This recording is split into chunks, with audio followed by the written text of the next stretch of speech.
जय श्री राम। आज का हमारा टॉपिक है महादशा। और वैसे ये वर्ड तो आपने सुना ही होगा, बट आज देखते हैं कि उसका इम्पोर्टेंस कितना है जब कभी भी हम फलित करते हैं और ऑन एन एवरेज आइडिया में भी, राइट। तो जब कभी भी आप किसी का भी कुंडली ओपन करते हो तो जो सबसे फर्स्ट पेज आता है वो होता है पंचांग, राइट। मतलब कि कौन से वार को जन्म हुआ है, उस दिन तिथि, योग, करण, नक्षत्र, ये सब क्या था। मोस्ट ऑफ द टाइम हम इस चीज़ों को नेगलेक्ट कर जाते हैं, लेकिन ये भी उतना ही इम्पोर्टेंट है। लेकिन उस पे हम पंचांग पे कोई और वीडियो में बात करेंगे। आज का हमारा टॉपिक है महादशा। तो जैसे कि फर्स्ट पेज होता है हमारा पंचांग, that is also very important. और नेक्स्ट जो हमारा पेज आ जाता है वो है D1 चार्ट, राइट, जो आपका राशि चार्ट है। अब देखो, राशि चार्ट में जो भी इवेंट है वो होगी, राइट। मतलब कि आपका भाग्य का स्वामी बलि है तो आपको भाग्य का फल भी मिलेगा, आपका लग्नेश बलि है तो वो भी फल आपको मिलेगा। शायद कोई बुरा योग लिखा है, राइट, आपकी हेल्थ के रिगार्डिंग, आपको आपका देश छोड़ना है, कुछ भी अच्छी बुरी इवेंट, जितनी इवेंट लिखी है वो आप D1 चार्ट से पढ़ेंगे। लेकिन एट द सेम टाइम आपके मन में, या तो आप एस्ट्रोलॉजर हो तो जो आपके सामने बैठा है वो क्विकली आपको सीधा बैक यही क्वेश्चन करेगा कि ओके, मेरे पास गाड़ी बंगला होगा, मकान होगा, मेरी शादी होगी, मैं फॉरेन कंट्री जाऊँगा, राइट, ओके। या तो बुरी बात भी आपने बोल दी कि आपका एक्सीडेंट होगा, आपको गंभीर बीमारी होने के चांसेस है, राइट। ये सारी बातें सुन के सामने वाले का, या तो जो आप अपना विश्लेषण कर रहे हो, तो अपने खुद का एक ही क्वेश्चन होता है कि ओके, वो बात तो हमने अंडरस्टैंड कर ली, अच्छी या बुरी, लेकिन कब, राइट, कब। क्योंकि एक ही जो बर्थ चार्ट होता है, या तो एक ही इंसान है, वो अपनी लाइफ में काफ़ी बार टॉप भी देखता है, डाउन गियर भी देखता है, फिर से टॉप भी देखता है। कोई की लाइफ है वो सीधी ही चली जाती है, राइट, कोई की डाउन में ही कंप्लीट पूरी हो जाती है। तो ये कैसे, राइट, कैसे ये सारी बातें हैं। ये जो D1 चार्ट में जितने जितने प्रॉमिस है वो मिलने के लिए जब हमें जो दूसरा एनालिसिस चाहिए वो है दशा का, क्योंकि दशा वहाँ पे बड़ा ही इम्पोर्टेंट रोल प्ले करती है। और दशा कैसे मिलती है, पहले तो वो मैंने डिस्कस किया था चंद्रमा इन डिफरेंट हाउसेस का, जो मैंने वीडियो बनाया था उसमें, कि आपका जिस नक्षत्र में जन्म हुआ है उस नक्षत्र में भी चंद्रमा कितनी डिग्री क्रॉस कर गया है, उस हिसाब से आपको वो दशा भोगने को मिलेगी। मतलब मान लो कि आपका रोहिणी नक्षत्र में जन्म हुआ है तो रोहिणी चंद्रमा का ही नक्षत्र है, तो सबसे पहले जो आपकी दशा शुरू होगी वो चंद्रमा की। ओके, रोहिणी की स्टार्टिंग में ही आपका जन्म हुआ है तो वो महादशा आपकी ऑन एन एवरेज 10 साल तक चलेगी। अगर रोहिणी के मिड पार्ट में हुआ है तो आपको अब चंद्रमा की आधी महादशा के भोगांश ही मिलेंगे, राइट। तो जो पहली दशा शुरू होगी दैट डिपेंड्स कि आपका कौन से नक्षत्र में जन्म हुआ है। अगर आपका पुनर्वसु में हुआ है तो पहली महादशा आपको गुरु की मिलेगी। अगर आपका आश्लेषा में जन्म हुआ है तो पहली महादशा आपको बुध की मिलेगी। तो मतलब कि आपके जन्म के समय पे कौन सा नक्षत्र, मतलब चंद्रमा जिस नक्षत्र में था उसकी महादशा मिलेगी, और चंद्रमा जितना आगे चला गया होगा उतनी वो महादशा की अवधि है, टाइम ऑफ ड्यूरेशन है, वो डिक्रीज होगा। इतना समझ में आ गया। और एक नक्षत्र है वो अराउंड एक दिन के लिए रहता है। तो आप सोच सकते हो कि भाई एक दिन में जितने बच्चे जन्मे उसका नक्षत्र एक ही होगा most of the time, right. और उसकी जो महादशा शुरू होगी वो भी सेम होगी, लेकिन जैसे जैसे टाइम जाता जाएगा नक्षत्र का, वैसे वैसे महादशा का ड्यूरेशन है वो कम होता जाएगा। तो क्लियर है कि हमें वो महादशा मिलेगी। आपका जिस नक्षत्र में जन्म हुआ है वहाँ से आपकी महादशा है वो शुरू हो सकती है। और जो भी महादशा है उन सारी महादशा की अवधि है दैट इज़ डिफरेंट। सूर्य की महादशा है तो उसके 6 साल अलॉट किए गए हैं। मंगल से अगर आप शुरू हुए हैं तो 7, और उसमें भी चंद्रमा आगे बढ़ गए हैं। मान लो कि आपका चित्रा नक्षत्र में जन्म हुआ और चित्रा नक्षत्र इतना ही बाकी रह गया होगा तो आपकी जो महादशा है मंगल की वो भी शायद आपको 1 या 2 साल की ही मिले। राहु की जो महादशा है वो पहली मिलती है तो उसके 18 साल है। तो डिफरेंट डिफरेंट महादशा है वो आप आगे आगे कवर करते जाओगे। अगर राहु है, गुरु है, शनि है, बुध है, इन सारे प्लानेट की महादशा है उसके साल बहुत ज़्यादा है। मतलब कि राहु के 18 है, गुरु के 16 है, शनि के 19 है और बुध के 17 है।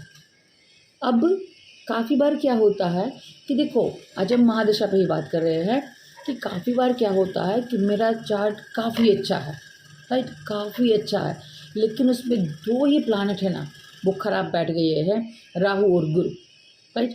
और पहले मेरे नसीब में महादशा भी देखो मंगल से ही, मेरे चित्रा नक्षत्र में बॉर्न हुआ तो पहले मंगल की महादशा आ गई तो 7 साल मेरे बचपन के अच्छे गुजरे। मंगल भी अच्छा वेल प्लस्ड था, राइट। तो 7 साल तो मेरे अच्छे गुजरे, लेकिन अब राहु और गुरु दोनों का प्लेसमेंट मेरी कुंडली में, मेरे लगन से सबसे बुरा है, राइट। और उसकी जो मतलब नक्षत्र में जो बैठा है वो सारी बुरी बुरी बातें हैं। तो अब मेरे यहाँ से 18 साल और 19 साल बुरी जाएगी कि जो मेरा पिकअप टाइम था, राइट, जहाँ से मुझे ग्रो करना चाहिए था वहीं ही मेरा डाउन स्टेज आ गया। तो ये टाइम मेरा बुरा जाएगा। क्यों? चार्ट तो मेरा अच्छा था, भाग्याधिपति है वो भी मेरा साथ दे रहा था, पर दो बुरी महादशा आ गई तो मेरा टाइम बुरा जाएगा। मुझे जो प्रोग्रेस चाहिए वो यहाँ पे नहीं मिल पाएगा, मुझे काम नहीं मिल पाएगा। और इसके बाद जब अच्छी महादशा आएगी, at that time I can grow. अब देखो, महादशा का काफ़ी रोल है। अगर सही टाइम पे सही महादशा आती है तो वो हमारे लिए फ्रूटफुल होती है।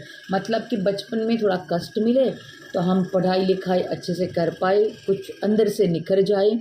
और जब हमारा फेज होता है अराउंड 25 to 50 तो तब हमें काम मिल जाए, अच्छा बिजनेस या जॉब मिल जाए।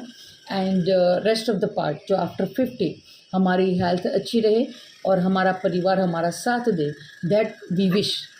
पर काफ़ी लोगों के चार्ट में ये होता है कि वो 25 to 40 स्ट्रगल करता है, आफ्टर 40 उसका जो फाइनेंशियल है वो प्रोग्रेस होता है।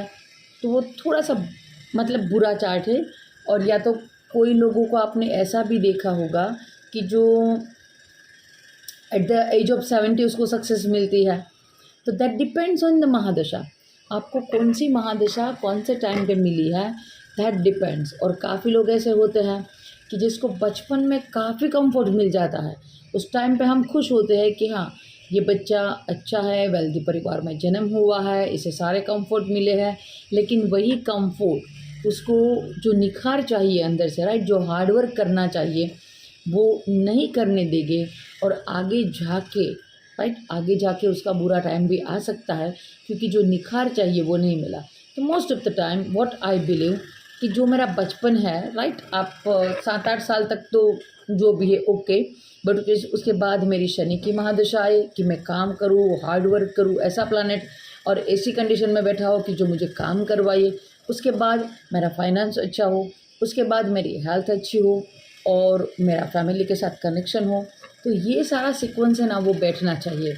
और वो कब बैठता है कि जब आपकी जो जो महादशा चलेगी वो अच्छे हाउसेस के साथ और अच्छी तरह से प्लस्ड हो, राइट।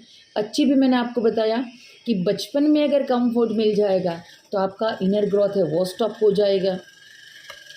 अगर आपको काम करना है जब आप यंग एज में हो तब आपको कंफर्ट मिल जाए, या तो पैसों की कमी हो तो वो आपको थोड़ा सा नहीं दिमाग में फैट बिठेगा। लेटर पार्ट में एट द एज ऑफ 60-70 आप थोड़ा सा रिलैक्स करना चाहते हो तो वहाँ पे मुझे उस प्लानेट की दशा चाहिए। और दशा में भी देखो, मैं ये नहीं बोल सकती कि शनि की महादशा ही अच्छी है बचपन के लिए या गुरु की महादशा ही अच्छी है। देखना पड़ेगा कि वो प्लानेट आपकी D1 चार्ट में किस तरह से प्लेस्ड है। और जो मेरा योग कारक प्लानेट है, राइट, एक गारंटी मैं आपको दे सकती हूँ कि आपका योग कारक प्लानेट चाहे कहीं भी कुंडली में प्लेस हो, राइट, उसकी महादशा आ जाए या तो योग कारक प्लानेट में जो योग कारक प्लानेट के नक्षत्र में जो प्लानेट है उसकी महादशा आ जाए, that is the best one, right. क्योंकि काफ़ी बार हमारे योग कारक प्लानेट की महादशा भी बुरी जाती है क्योंकि वो अकारक का नक्षत्र लेकर बैठा हुआ होता है।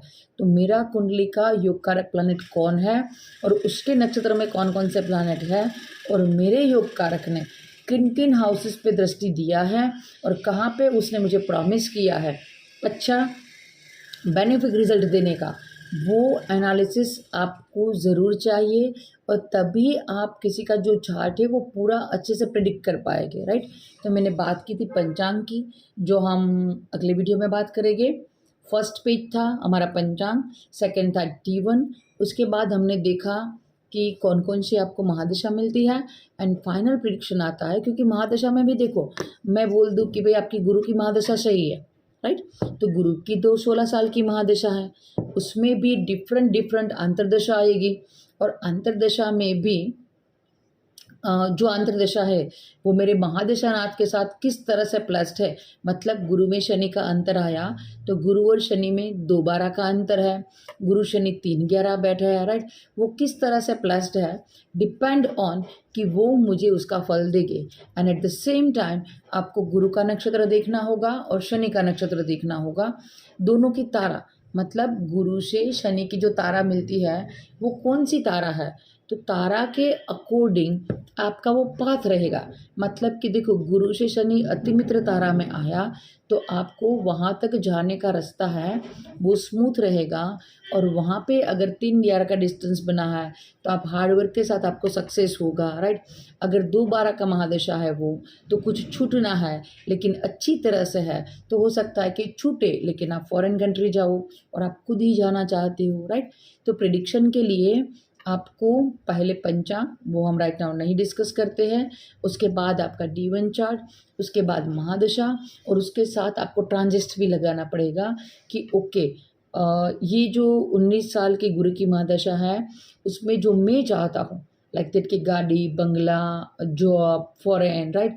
तो उस गुरु की दशा में पहले तो ये कि क्या गुरु मुझे फॉरेन भेजने में कैपेबल है और उसके साथ उसको जो सपोर्ट चाहिए फॉरेन भेजने के रिगार्डिंग वो वाली अंतर्दशा कब आएगी, और जब वो दशा अंतर्दशा का मैचिंग हो जाए उस टाइम पे क्या गोचर मुझे सपोर्ट कर रहा है, तब है ना वो इवेंट हैपन होगा, राइट। तो आई थिंक आपको आइडिया क्लियर हुआ कि कैसे महादशा अच्छा वाला रोल प्ले करती है। एक ही चार्ट को अगर महादशा का रोल अच्छी तरह से हो तो वो अपलिफ्ट कर देती है। लाइक दैट कि सिंपली मैं कहूँ कि पहले बहुत कंफर्ट ना मिला हो, थोड़ा सा हार्ड वर्क हो और फिर शनि या जो काम करने वाला प्लैनेट है उसकी महादशा आ जाए, आप काम करो और लास्ट में आपको कंफर्ट मिले, राइट। तो ये महादशा का सीक्वेंस हो गया। इससे बुरा मतलब पहले कंफर्ट मिले और बाद में पहले इतना कंफर्ट मिल जाए कि आपने अंदर से निखार ही नहीं आया और जॉब के टाइम पे आप स्ट्रगल ही करते रहो, राइट। और एट द एज ऑफ 60-70 आप कमाना शुरू करो।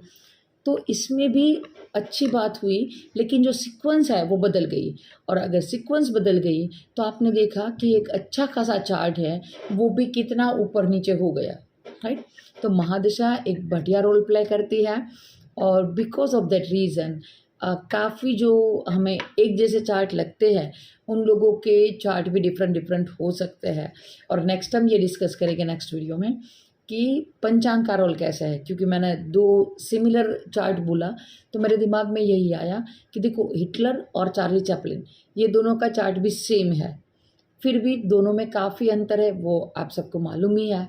और वहाँ पे जो बढ़िया वाला रोल है वो दशा का तो है ही, लेकिन एट द सेम टाइम क्योंकि वो दोनों कैरेक्टर ही अलग है, राइट। तो उसमें जो बढ़िया वाला रोल है वो है पंचांग का, क्योंकि वहाँ पे उन दोनों के बर्थ टाइम में थोड़ा ही फ़र्क है, तो वहाँ पे काफ़ी सारे नक्षत्र है वो बदल जाएंगे, योग बदल जाएंगे, तो फलित भी बदल जाएगा। और आपने उन लोग दोनों की जो लाइफ में डिफरेंस है वो तो आपने देखा ही है, राइट। तो अगले वीडियो में पंचांग के साथ मिलेंगे। जय श्री राम।